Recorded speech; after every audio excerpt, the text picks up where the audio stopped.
Hello students, मैं Reena ma'am और इस वीडियो में हम पढ़ेंगे निबंध प्रेमचंद के फटे जूते। जी हाँ, प्रेमचंद के फटे जूते जैसे शीर्षक से ही थोड़ा हास्य का पुट इसमें आ रहा है कि आखिर इसमें ऐसी क्या बात है कि शीर्षक इसका ऐसा है कि प्रेमचंद के फटे जूतों के बारे में बताया गया है। तो ये हरिशंकर परसाई द्वारा रचित एक हास्य व्यंग्य है जिसमें प्रेमचंद जी की एक फ़ोटो को देखकर उन्होंने इस व्यंग्य की रचना की है। ये हरिशंकर परसाई ये एक प्रसिद्ध व्यंग्यकार हैं जिनका जन्म 22 अगस्त सन 1922 में मध्य प्रदेश के होशंगाबाद में हुआ था।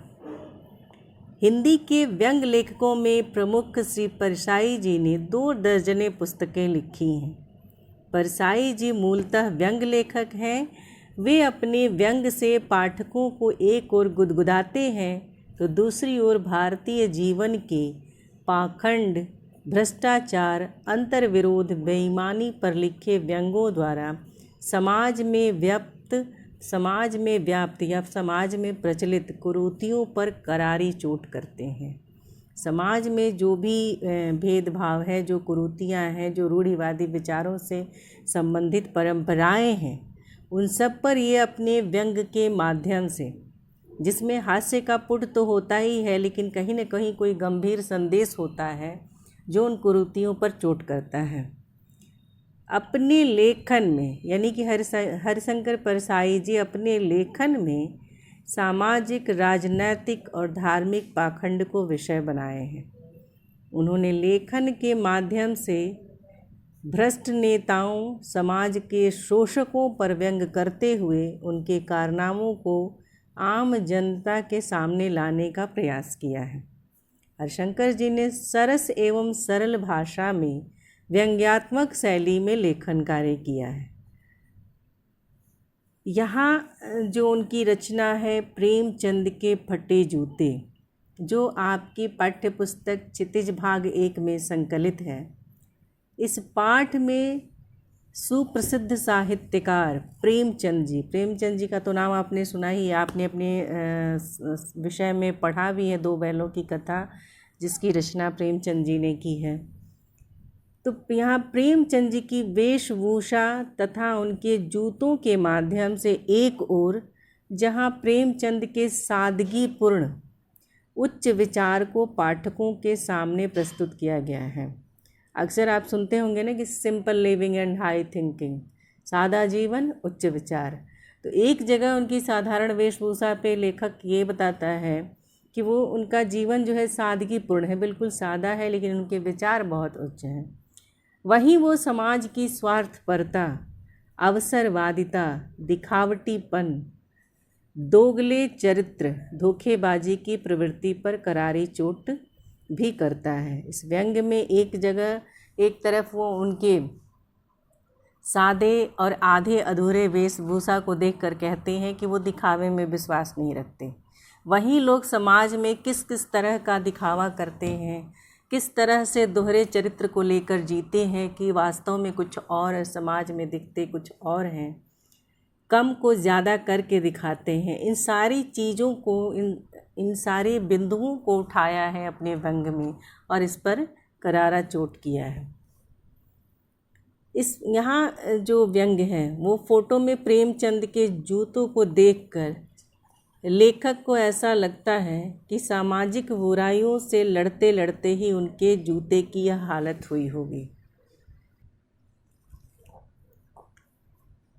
लेखक प्रेमचंद जी की फ़ोटो को देखकर अपनी कल्पना के आधार पर इस पूरे व्यंग्य का ताना बाना बुनता है। वो ये सोचता है कि शायद ये कारण होंगे इनकी वेशभूषा के, या ये कारण होंगे। वो खुद से कारण भी ढूंढता है और उन कारण का निवारण भी ढूंढता है। ये जो आपके पाठ्य पुस्तक में जो ये एक व्यंग्य प्रधान रचना है हरिशंकर परसाई की, जैसा कि शुरू में ही मैंने आपको इसका शीर्षक बताया, प्रेमचंद के फटे जूते। लेखक के सामने प्रेमचंद का एक फ़ोटो है जिसमें वे अपनी पत्नी के साथ हैं। फ़ोटो में वे कुर्ता धोती पहने हुए तथा सिर पर टोपी लगाए हुए हैं। कनपटी चिपकी, गालों की हड्डियां उभरी तथा चेहरे पर घनी मूछें हैं। पाँवों में कैनवस के बेतरतीब बंद वाले जूते। कैनवस एक मोटा कपड़ा होता है जिससे तिरपाल वगैरह बनता है। तो कपड़े के जूते जो पहले लोग पहनते थे, कैनवस के जूते, जिसमें लेस लगा के बांधा जाता था और लेस की जो होल होती, जो छेद होता था, उस पर लोहे की घिर्रियाँ पत्तियों जैसे लगे रहते थे ताकि उसमें वो लेस लगाना आसानी से संभव हो सके। वो लोहे की पत्तियाँ भी उखड़ी हुई हैं, यानी कि जूता भी इतना पुराना है, इतना फटा हुआ है कि जैसे तैसे बस जूते का रूप बस है। वो उसके बंद के लोहे की पतरी गायब है, यानी कि जो उसके गोल गोल जो छेद बने होते जिसमें लेस लगा के बांधा जाता है, वो लोहे का पतरी भी गायब है। अब उसमें लेस लगाने में भी बहुत दिक्कत होती होगी। उन्हें किसी तरह बांध लिया गया है, यानी कि जैसे तैसे बस उसको बांध लिया गया है पैर में। बाएं पैर का जूता फटा है जिसमें से पैर की उंगली दिख रही है। लेखक कहता है कि फ़ोटो में भी प्रेमचंद जी ने ऐसा जूता पहना है जिसमें उनके बाएं पैर का जूता फटा है और पैर की उंगली यानी कि उनका अंगूठा जो है वो दिख रहा है। लेखक सोचता है कि यदि यह उनकी फ़ोटो की पोशाक है तो पहनने की कैसी होगी। अब देखिए, लेखक यहाँ कल्पना करता है, क्योंकि फ़ोटो जब आदमी खिंचाता है तो ज़रूर थोड़ा ढंग से खिंचाता है, क्योंकि ये लोग इसको देखेंगे। और जब फ़ोटो खिंचाने में प्रेमचंद जी ऐसे दिख रहे हैं तो ऐसे वो माने वास्तविक जीवन में कैसे होंगे। यहाँ लेखक इस पंक्ति के माध्यम से ये भी बताना चाहता है कि जो व्यक्ति दिखाता है समाज के सामने, वास्तव में वो वैसा होता नहीं। उसका जो वास्तविक जीवन होता है वो दिखावे के जीवन से अलग होता है। लेखक सोचता है कि साहित्य के इस पुरखे को अपने जूते फटे होने का ज़रा भी एहसास नहीं है। साहित्य के पुरखे, जो कि लेखक यानी कि हरिशंकर परसाई भी एक साहित्यकार हैं और जिनके विषय में वो व्यंग ये रचना किए हैं, वो भी एक साहित्यकार हैं और उनसे पहले के हैं। तो हम अपनी पहले की पीढ़ी के लोगों को अपना पूर्वज कहते हैं। चूँकि ये भी साहित्यकार हैं, प्रेमचंद भी साहित्यकार थे, तो उनको अपना साहित्यिक पुरखा वो मानते हैं। कोई भी लज्जा या झेप नहीं है, क्योंकि चेहरे पर बड़ी बेपरवाही भरा विश्वास है। कह रहे हैं कि हमें ये देखकर फ़ोटो हम ये सोचने पर मजबूर हो जाते हैं कि आखिर ऐसी वेशभूषा में प्रेमचंद जी क्यों हैं। लेकिन उनके चेहरे पे किसी तरह की चिंता नहीं, बिल्कुल बेपरवाही और आत्मविश्वास के साथ हैं कि मैं जो हूँ, जैसा हूँ, अच्छा हूँ। इस तरह की थिंकिंग। उनकी अधूरी मुस्कान देखकर लेखक सोचता है कि यह मुस्कान नहीं है, इसमें उपहास एवं व्यंग छिपा है। लेखक को एक बार वो मुस्कान आत्मविश्वास से भरा दिखता है, तो वहीं वो समाज के दिखावेपन पे लेखक को एक व्यंग भरी मुस्कान की तरह भी दिखता है। तुरंत लेखक की सोच बदलती है और उसे लगता है कि नहीं, ये एक व्यंग है इस सामाजिक व्यवस्था पर, इसके दिखावेपन पर एक व्यंग भरी मुस्कान है उनके चेहरे पे।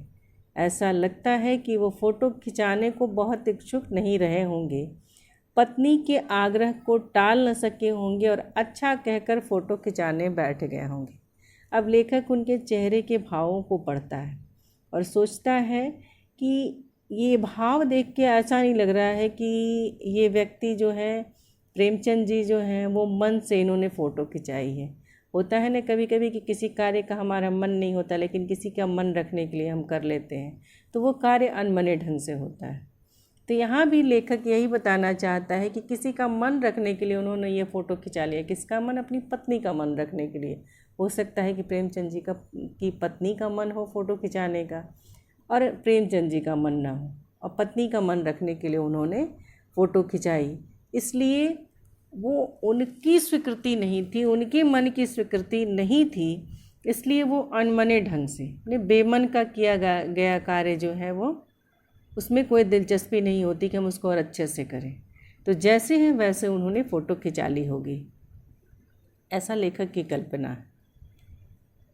इससे अच्छा तो वे मना ही कर देते हैं। लेखक को लगता है कि इससे अच्छा तो वो मना ही कर देते हैं, क्योंकि इस रूप को उन्हें लोगों के सामने नहीं दिखाना चाहिए। लेखक फ़ोटो को देखते देखते उनके क्लेश को भीतर तक महसूस करके रोने की स्थिति में आ जाता है। वही लेखक जो है फ़ोटो को बार बार देखता है और बार बार देखने से उसके मन में अलग अलग भाव जागृत होते हैं। कभी उनके मन का दुख उसे महसूस होता है, जिसे महसूस कर वह रोने की स्थिति में आ जाता है। वह सोचता है कि लोग फ़ोटो खिंचाने के लिए जूते, कोट और यहाँ तक कि दूसरों की बीवी तक उधार मांग लेते हैं। यानी कि लोग फ़ोटो खिंचाने के लिए कितने जतन करते हैं, क्योंकि फ़ोटो जो है वो दिखावे की चीज़ है। जो जितनी अच्छा दिखेगा लोग हमें उतना अच्छा समझेंगे। तो यहाँ समाज के दिखावेपन पर इन पंक्तियों के माध्यम से लेखक व्यंग करता है कि लोग बीवी तक उधार मांग लेते हैं।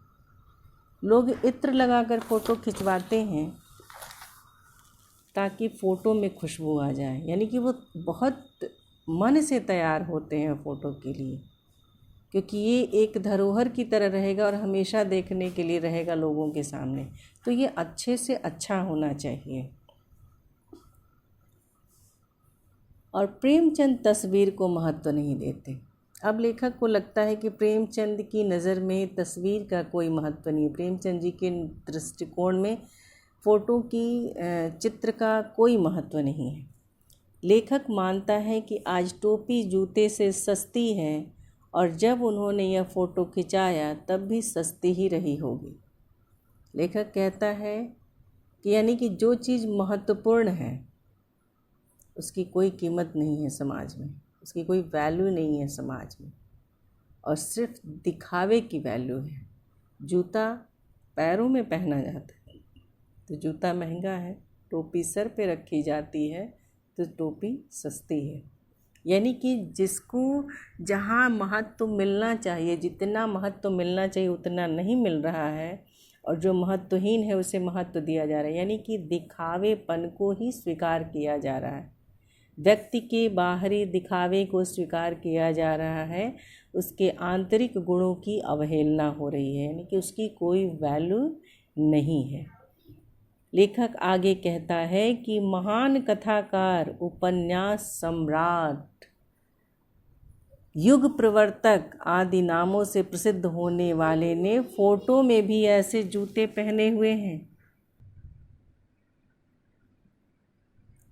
लेखक कहता है कि महान कथाकार, इतने महान कथाकार हैं जिन्होंने इतनी अच्छी अच्छी कहानियाँ लिखी, 300 से ऊपर कहानियाँ लिखी, और उपन्यास के क्षेत्र में तो उन्हें सम्राट माना जाता है। हिंदी साहित्य में एक काल, एक समय को प्रेमचंद युग माना जाता है। प्रेमचंद को कहता है कि युग प्रवर्तक, एक युग के प्रवर्तक हैं वो। एक युग जो है उनके नाम पर आधारित है। साहित्य का एक काल खंड जो है वो प्रेमचंद के नाम से जाना जाता है, प्रेमचंद युग। और ऐसे व्यक्ति जो फ़ोटो में भी ऐसे जूते, यानी कि फटे हुए जूते पहने हुए हैं। लेखक प्रेमचंद के जूते से अपने जूते की तुलना करते हुए कहता है कि उसका भी जूता कोई अच्छा नहीं है। ऊपर से अच्छा दिखने वाले जूते का तला घिसा हुआ है। लेखक अपने जूते की जब तुलना करता है तो मेरा भी जूता बहुत अच्छा नहीं है, लेकिन दिखने में अच्छा है, वास्तविकता में भले अच्छे नहीं है। जो लोगों के सामने दिखाई दे रहा है वो अच्छा है, जो नहीं दिखाई दे रहा है वो भले ख़राब है। यानी कि जूते का तला घिसा है, ऊपर से अच्छा है। यानी कि हमारा जो व्यवहार है, हमारा जो व्यक्तित्व है, जो समाज के सामने है, जो लोगों के सामने है, वो बहुत उत्तम है, अच्छा है, लेकिन वास्तव में क्या है वो उस तरीके। लेखक का अपना स्वयं का जूता जो है वो ऊपर से अच्छा है, किंतु उसका तला जो है वो घिसा हुआ है। लेखक कहता है कि इससे अंगूठा घिसकर लहू लहूलुहान हो गया है। यानी कि प्रेमचंद के जूते का जो जूता जो फटा है वो अंगूठे के पास फटा है, इसलिए अंगूठा घिसकर लहूलुहान हो गया है। और लेखक अपनी बात करता है, कहता है कि उसके जूते का तला घिसा है और घिसते घिसते पूरा पंजा घायल हो जाएगा, पर उंगली नहीं दिखेगी। यानी कि वो अंदर से भले ही कितना भी कष्ट सह ले, वो अपनी वास्तविकता को लोगों के सामने नहीं दिखाएगा, यानी कि अपनी कमियों को समाज के सामने उजागर नहीं करेगा। लेखक फोटो की ओर इशारा करता हुआ कहता है, तुम्हारे पाँव सुरक्षित हैं पर उंगली दिख रही है। लेखक प्रेमचंद जी के पाँव की तरफ इशारा करता है, उनकी फ़ोटो में जो उनके फटे हुए जूते दिख रहे हैं उसकी तरफ इशारा करते हुए कहता है कि तुम्हारी उंगली दिख रही है, लेकिन फिर भी तुम्हारा पाँव जो है वो सुरक्षित है। मेरी उंगली ढकी है पर पंजा घिस रहा है, यानी कि मेरा पैर जो है वो ऊपर से ढका हुआ है और पंजा घिस रहा है, यानी कि जूते का तलवा घिस चुका है। अगर चलते चलते नीचे मेरा पैर का पंजा जो है वो घिस रहा है, लेकिन फिर भी ऊपर से देखने में लोगों को जूता फटा हुआ दिखाई नहीं दिखता, यानी कि जो मेरा वास्तविक रूप है वो समाज को दिखाई नहीं देता। मेरी कमियां समाज के सामने उजागर नहीं होती, भले ही उसको छिपाने के चक्कर में मेरा मन जो है वो कष्ट सह रहा है और भीतर ही भीतर मैं कष्ट को झेल रहा हूँ। कह रहा है लेखक कि मैं तुम्हारी तरफ फटा जूता नहीं पहन सकता। लेखक इस बात को स्वीकार कर रहा है कि मुझे तुम्हारी तरह, यानी कि प्रेमचंद की तरह लेखक के अंदर इतना सामर्थ्य नहीं है, इतनी क्षमता नहीं है कि वो सत्य को स्वीकार कर सके और अपनी कमियों को समाज के सामने उजागर कर सके। लेखक प्रेमचंद की मुस्कान के बारे में अनुमान लगाता है और पूछता है कि क्या होरी का गोदान हो गया। अब लेखक जो है वो जूते से ध्यान हटाता है, वो कहता भी है, इस बात को स्वीकार भी कर लेता है कि उसके अंदर इतना सामर्थ्य नहीं है कि वो इस बनावटी जीवन को सीधे सीधे नकार दे और अपनी वास्तविकता को स्वीकार कर ले समाज के सामने। अब वो उनकी व्यंग भरी मुस्कान की तरफ ध्यान आकर्षित करता है अपने लेख के माध्यम से, और यहाँ अब कल्पना करता है कि तुम्हारी इस मुस्कान के पीछे का राज क्या है, कारण क्या है। तो क्या होरी का गोदान हो गया। गोदान उपन्यास जो है वो प्रेमचंद जी के सर्वश्रेष्ठ उपन्यासों में से एक है। बहुत प्रसिद्ध उपन्यास है इनका, जिसमें होरी जो है वो एक मुख्य पात्र है जो अपने अंत समय में गौदान करना चाहता है, लेकिन आर्थिक विषमताओं के कारण, आर्थिक संघर्ष के कारण वो ऐसा नहीं कर पाता। उसकी मृत्यु के बाद उसकी पत्नी धनिया जो है वो गौ की जगह 1.25 रुपये दान कर देती है गौ के नाम पर। तो वो गौ दान से संबंधित ये कहानी जो है वो, यानी कि जो धार्मिक परंपराएं, धर्म के प्रति लोगों के मन में जो भय समाज में व्याप्त है, इन सारी समस्याओं को उजागर करता है उनका उपन्यास गोदान। तो कह रहा है लेखक कि क्या होरी का गोदान हो गया। क्या पूस की रात में नील गाय हल्कू का खेत चर गई। पूस की रात एक प्रेमचंद जी की प्रसिद्ध कहानी है, जिसमें हल्कू जो है वो मुख्य पात्र है, जो बहुत मेहनत से खेती करता है, किसान है वह, और रात रात भर जग कर अपने खेत की रखवाली करता है ताकि नील गाय उसको नष्ट न कर दे। और एक रात सर्द बहुत ज़्यादा है, ठंड बहुत ज़्यादा है, और ठिठुरन के कारण वो आग के पास बैठा रह जाता है और आलस से वो नहीं जा पाता अपने खेतों की रखवाली करने। उसका कुत्ता भौंकता भी है कि नील गाय खेतों में प्रवेश कर गई हैं, लेकिन उसके बाद भी उस ठंड के कारण वो आलस से घिर जाता है और नहीं उठता, और उसका पूरा खेत नील गाय नष्ट कर देती है, यानी कि उसकी पूरी मेहनत, उसकी पूरी फसल बर्बाद हो जाती है। तो इस कहानी की तरफ ध्यान आकर्षित करता है लेखक। फिर आगे कहता है, सुजान भगत का लड़का मर गया क्योंकि डॉक्टर क्लब छोड़कर नहीं जा सकता था। सुजान भगत एक मंत्र कहानी, बहुत प्रसिद्ध कहानी है प्रेमचंद जी के, जिसमें सुजान भगत जो है वो मंत्रों के द्वारा सर्प काट देता है। अगर किसी को सांप काट देता है तो मंत्रोच्चार से वो उसको झाड़ कर व्यक्ति को स्वस्थ कर देता है। उसमें एक पात्र है डॉक्टर चड्ढा, जो सुजान भगत के लड़के के बीमार होने पर उसे नहीं देखते बल्कि उसे वैसे ही छोड़कर क्लब चले जाते हैं टेनिस खेलने के लिए। और सुजान भगत का लड़का मर जाता है। और एक समय परिस्थिति ऐसी आती है कि डॉक्टर के चड्ढा के लड़के को सर्प काट देता है और सुजान भगत को बुलावा आता है कि उसका मंत्र के द्वारा उसको झाड़ने के लिए। तो सुजान भगत जो है अपनी कला को अपना कर्तव्य समझता है और अपनी पत्नी के रोकने पर भी जाकर डॉक्टर चड्ढा के बच्चे को मंत्र के उपचार से जीवित कर देता है। अगली कहानी है माधव की औरत के कफन के चंदे की शराब पी गया। क्या माधव अपनी औरत के कफन के चंदे का शराब पी गया? ये प्रसिद्ध कहानी कफन का हिस्सा है, जिसमें माधव जो है वो बहुत निकम्मा है, नकारा है, कोई काम नहीं करता। उसकी पत्नी ही घर की जीविका चलाती है और जब उसकी पत्नी मर जाती है तो उसके कफन के लिए भी उसके पास पैसे नहीं होते, तो गांव वाले चंदा इकट्ठा करके उसे कफन के लिए पैसा देते हैं और वो उस चंदे के पैसे की शराब पी जाता है। तो लेखक इन सारी कहानियों और उपन्यासों को याद करता है कि ये सारी वो कहानियाँ और उपन्यास हैं जो समाज की सबसे जो मूल समस्या है उसकी ओर इंगित करती है। उसको उन समस्याओं को उठाकर उनके पक्ष विपक्ष में तर्क देते हुए समाज को एक संदेश देती है, एक जागरण का संदेश देती है। तो इन कहानियों को लेखक याद करता है कि क्या तुम्हारी व्यंग भरी मुस्कान के पीछे यही सारे कारण हैं। आगे लेखक सोचता है कि प्रेमचंद का यह जूता आखिर फटा कैसे। फिर जो है वो उसकी सोच की सुई वहीं आकर अटक जाती है।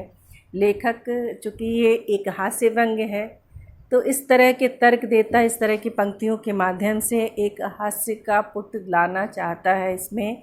और इस व्यंग है समाज के बनावटी पर आचरण की तरफ, जो बनावटीपन जीवन है, जो एक बनावटी आवरण डाले हम अपने व्यक्तित्व को की वास्तविकता को छिपाए रहते हैं, समाज के सामने दिखाते कुछ और हैं, वास्तव में होते कुछ और हैं। तो इस पर भी एक करारा व्यंग है। लेखक कहता है कि क्या बनिए के तगादे से बचने के लिए दूर तक चक्कर लगाते हुए लौटते थे। जब बनिए के कर्ज में डूबा हुआ व्यक्ति होता है और उसके कर्ज को नहीं चुका पाता तो बनिया अपने कर्ज का तगादा करता है, यानी कि अपने पैसे वापस मांगता है। तो जो व्यक्ति नहीं दे सकता, अगर सामर्थ्यहीन है, सामर्थ्य नहीं है, तो वो उससे बचता है ताकि उससे सामना ना हो, और जब सामना होगा तो वो पैसे मांगेगा। तो वो रास्ते बदल देते हैं। तो वही लेखक यहाँ व्यंग करता है कि क्या तुमने रास्ते बदलने के लिए कोई लंबा रास्ता अपना लिया, यानी कि तुम्हें जीवन में इस तरह के संघर्षों का सामना करना पड़ा जिस तरह तुम्हारी ये दशा हो गई, यानी कि फटे हुए जूते तुम्हें पहनने पड़े। यहाँ ये उद्देश्य है लेखक का। या फिर किसी कठोर चीज़ पर ठोकर मारते मारते जूता फट गया, या समाज की विषम परिस्थितियों से लड़ते लड़ते तुम्हारी ये स्थिति हो गई। तुमने समाज के नियमों को, बनावटीपन को, आडंबरों को, धोखे, छल कपट, अवसरवादिता को नहीं अपनाया। इस कारण तुम आर्थिक रूप से इतने निम्न रहे, इस वजह से तुम्हारी ये दुर्दशा है। अगर तुम समाज के बनावटीपन, खोखलेपन को अपना लेते, दिखावेपन को अपना लेते, तो तुम भी जीवन में आर्थिक रूप से सक्षम होते और इस तरह से तुम्हें फ़ोटो नहीं खिंचानी पड़ती। लेखक का इस पंक्ति के माध्यम के पीछे आशय ये है, तुम रास्ते के टीले या उस कठोर चीज़ से बचकर भी तो निकल सकते थे। यानी कि जो समस्याएं समाज में हैं उनको इंगित करने के बजाय अपनी कहानियों के माध्यम से उन समस्याओं पर चोट करने की बजाय तुम उन समस्याओं से मुकर जाते और वही चीज़ें लिखते जो लोगों को पसंद आती। तो तुमने ऐसा नहीं किया, तुम्हारी आत्मा ने जो कहा तुमने उसे स्वीकार किया, तुमने सत्य को स्वीकार किया और सारे छल प्रपंच, धोखे और बनावटीपन को तुमने अपनी लेखनी के माध्यम से उजागर किया समाज के सामने। शायद हो सकता है कि इस तरह परिस्थितियों से लड़ते लड़ते तुम्हारी ये स्थिति हो गई है।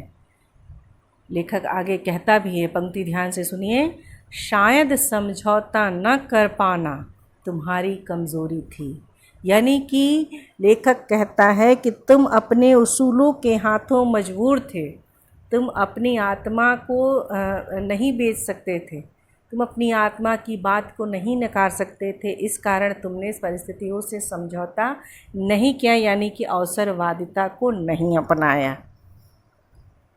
इस समाज के आडंबरों को तुमने नहीं अपनाया, दिखावेपन को, छल प्रपंच को नहीं अपनाया। वहीं नेम धर्म की कमज़ोरी जो होरी को ले डूबी, वहीं धर्म की जो धर्म के प्रति जो मन में भय व्याप्त है समाज के लोगों में कि अगर हम ऐसा करेंगे तो हमारा अगला जन्म खराब हो जाएगा या हमें स्वर्ग की प्राप्ति नहीं होगी। तो इस तरह से वो कोई भी गलत कार्य करने से कुछ लोग जो हैं वो धर्मावलंबी यानी कि धर्म को ही अपने जीवन का अवलंब सहारा मानते हैं और उसके विरुद्ध नहीं चल सकते। ऐसा ही होरी भी था जो धर्म के पाखंडियों ने उसे ऐसा करने पे मजबूर कर दिया। जो धर्म के ठेकेदार कहे जाते हैं, महंत, जो भी धार्मिक गुरु होते हैं, जो जिस तरह की बातें कहते हैं उसे उसने नतमस्तक हो स्वीकार कर लिया और यही चीज़ें उसे ले डूबी कि हर बार वो यही सोचता रहा कि समाज में अगर ये धर्म है, ये अधर्म है, जैसा धर्म गुरुओं ने माना उसने उसे ही धर्म मान उस पर चलता रहा और परिस्थितियों के आगे समझौता करते करते एक दिन उसका दुर्दांत हो गया, यानी कि दुखद अंत हो गया। आगे लेखक अनुमान लगाता है कि यह तुम्हारी उंगली इशारा कर रही है, यानी कि इन समस्याओं के पीछे ये जो तुम पैर का अंगूठा दिख रहा है इसका मतलब कि तुम्हारी उंगली जो है वो इशारा कर रही है, इंडिकेट कर रही है इन समस्याओं की तरफ। तुम जिसे घृणित समझते हो उसकी तरफ हाथ से नहीं पैर से इशारा करते हो। यानी कि जो समाज की समस्याएं हैं जिन्हें तुम घृणित समझते हो, जिससे तुम्हें घृणा है जिन परंपराओं से, उसमें तुम हाथ से की उंगली से इंडिकेट नहीं करते, इशारा नहीं करते, तुम पैर के अंगूठे से इशारा करते हो, पैर की उंगली से। इसीलिए तुम्हारे पैर का जूता जो है अंगूठे के पास फटा है ताकि तुम इशारा कर सको। मैं तुम्हारी उंगली और मुस्कान का इशारा समझता हूँ। अब लेखक अंत में इस बात को स्वीकार करता है अपनी कल्पना के आधार पर कि वो प्रेमचंद जी के उंगली के इशारे और मुस्कान दोनों को समझ लेता है। तुम उंगली छिपाकर तलुआ घिसाए चलने वालों पर हंस रहे हो। तुम बनावटी जीवन जीने वाले लोगों पर हंस रहे हो जो कि अपनी वास्तविकता को छुपाने के कारण भीतर ही भीतर कष्ट भोगते रहते हैं। अर्थात जूता ऊपर से अच्छा दिखता है और अंदर से तलवा घिसने के कारण पैर का पंजा जो है वो लहूलुहान हो जाता है, लेकिन फिर भी वो ऊपर से दिखाई नहीं देता। ये एक यहाँ पंक्ति का शाब्दिक अर्थ नहीं है, ये एक उक्ति, ये एक व्यंग है। इस पंक्ति के माध्यम से इसका अर्थ बहुत गहरा है, इसका आशय बहुत गहराई में है कि तुम जो है वो दिखावेपन पे विश्वास नहीं करते और जो लोग दिखावेपन पर विश्वास करते हैं उसी पर तुम व्यंग भरी मुस्कान ये तुम्हारी है कि तुम ऐसे लोगों पर व्यंग कर रहे हो कि देखो मैं वास्तविकता को स्वीकार कर रहा हूँ, मेरे पैर का जूता जो है वो फटा हुआ है, अंगूठा दिखाई दे रहा है। मैं इस सत्य को स्वीकार करता हूँ कि मैं जैसा हूँ वैसा समाज के सामने हूँ। लेकिन जो लोग बनावटी आवरण यानी कि पर्दा, बनावटी आवरण के पीछे ढके रहते हैं कि अपनी वास्तविकता को समाज के सामने उजागर नहीं करते, भले ही उसको छिपाने के कारण उन्हें बहुत कष्ट भोगना पड़ता है। लेखक कहता है कि तुम्हारी उंगली भले ही बाहर निकली हो पर पाँव तो बच रहा है। तुमने सत्य को भले स्वीकार किया, तुम्हारी आत्मा तो लहूलुहान नहीं हो रही है। तुम ऊपर से जैसे भीतर से हो वैसे ऊपर से दिखते हो, इसलिए तुम्हें इस बात को तुमने स्वीकार कर लिया है। तुम्हारे अंदर इतनी क्षमता है, इतना सामर्थ्य है कि तुम सत्य को स्वीकार कर सको, इसलिए तुम्हें अंदर से कोई कष्ट नहीं है। और जो लोग छिपाते हैं वो ऊपर से तो अच्छा दिखाते हैं लेकिन भीतर ही भीतर उस बनावटीपन के कारण कष्ट के भागी बनते हैं। जिनका तलवा घिस रहा है वे चलेंगे कैसे? लेखक कह रहा है कि बनावटीपन कब तक चल सकता है, वास्तविकता तो कभी न कभी सामने आएगी ही। पैर का जूता भले ऊपर से अच्छा दिख रहा है लेकिन जब तलवा घिस जाएगा तो चलने में दिक्कत होगी, चलने में दिक्कत होगी तो वास्तविकता सामने आ जाएगी कि जूता फटा हुआ है। यानी कि हम बनावटीपन को बहुत लंबे समय तक नहीं खींच सकते, कभी न कभी वास्तविकता जो है वो समाज के सामने आ ही जाएगी।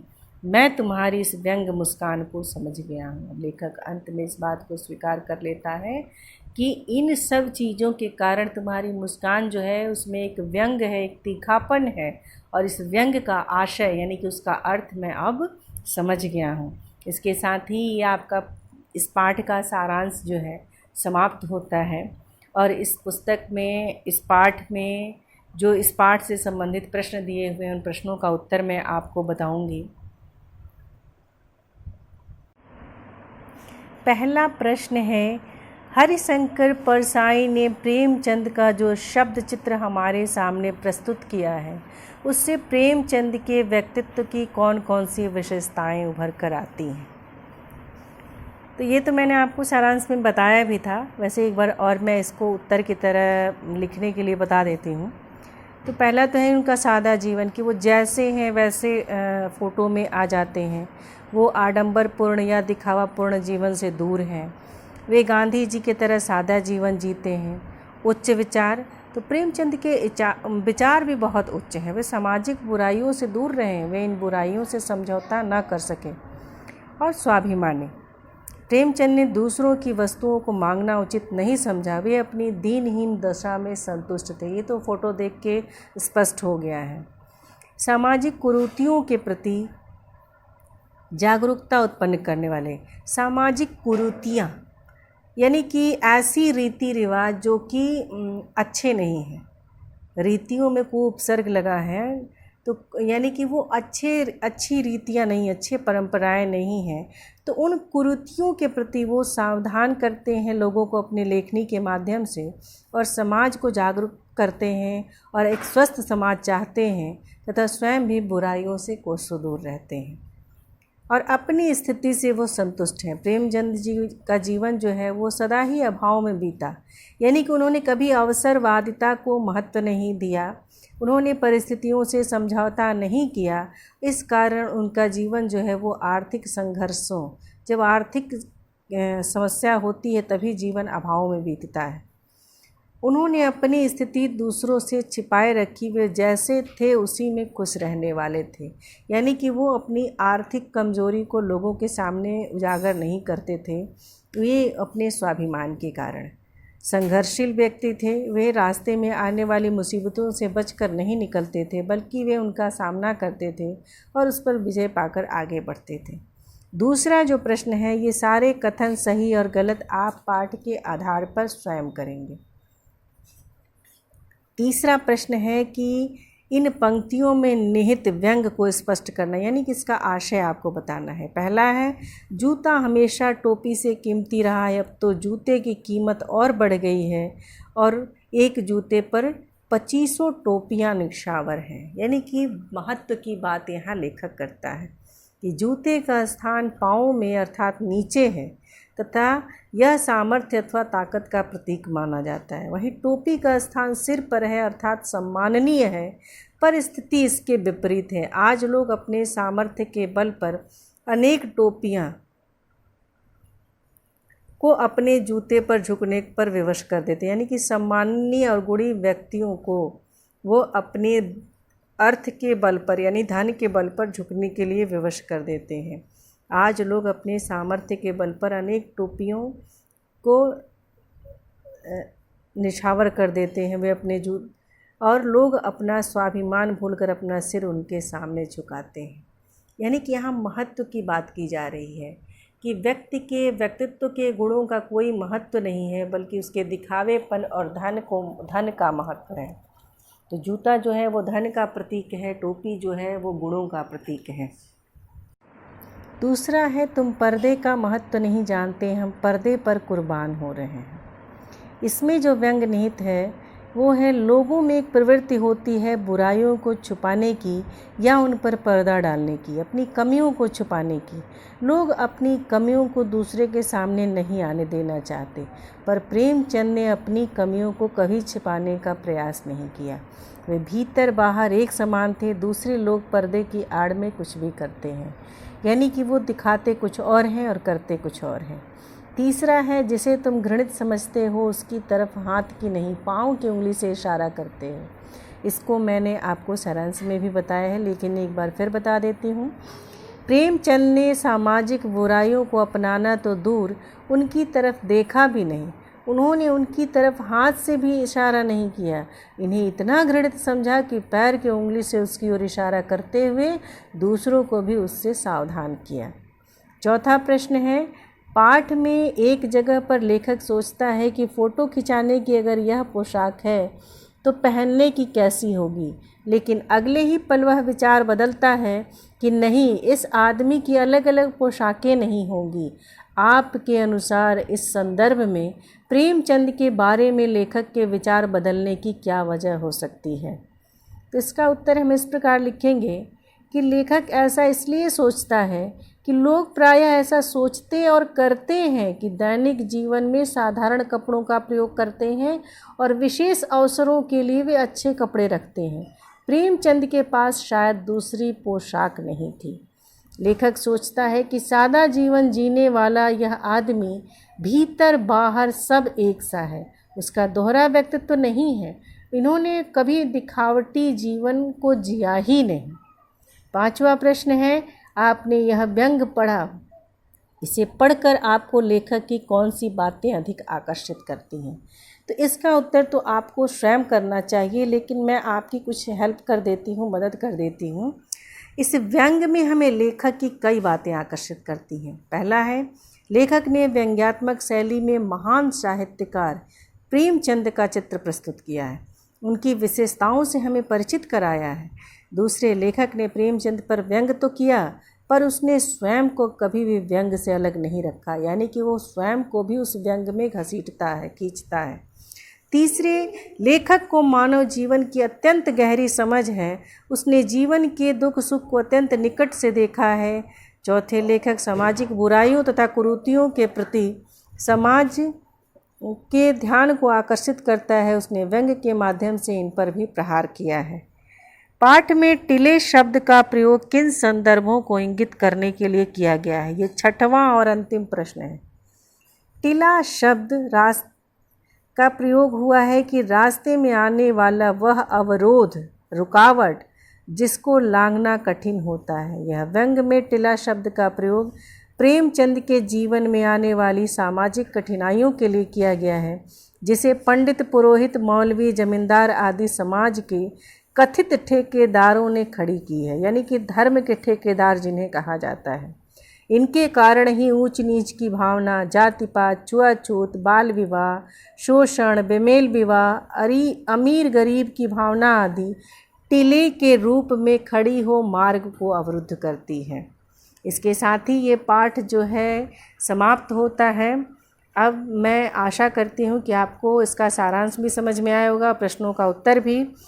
इसके साथ ही मैं ये भी कहूँगी कि अगर आपको कोई मन में कोई प्रश्न है, कोई डाउट है, तो आप कमेंट बॉक्स में कमेंट करके उसका उत्तर प्राप्त कर सकते हैं, मैं आपको ज़रूर बताऊँगी। इसके साथ ही ये वीडियो समाप्त होता है। That's all, thank you.